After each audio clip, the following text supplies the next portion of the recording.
Hey guys, it's Sandeep from RevAtlas, and in this video I'll be talking about how you can add an IR sensor to any smartphone and use it as a remote with the help of this neat little gadget.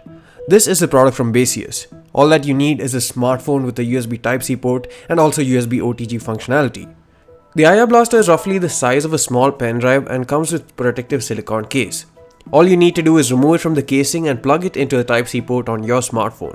In case USB OTG is not already enabled, you'll need to enable the functionality in order to use it. This is small enough that it can even fit into smartphones that have cases on it. The next step is to make use of the Zaza remote app to make use of the IR blaster. It can be used to control any appliance that is compatible with an IR remote, but for the sake of the video we have demoed it with the Mi TV.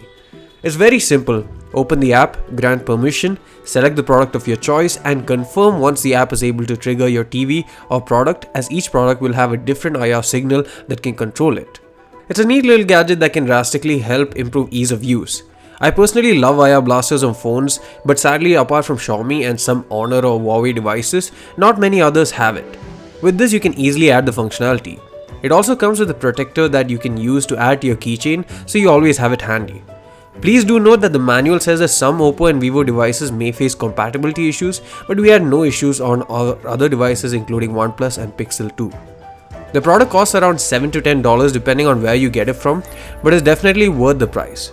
We'll include a link in description below in case you want to get one, and we'll also be doing a giveaway as well where the winner gets a brand new IR blaster from Basius. Let us know your use case in the comment section below and we'll pick the winner with the best comment. Thanks for watching this video. See you again in the next one.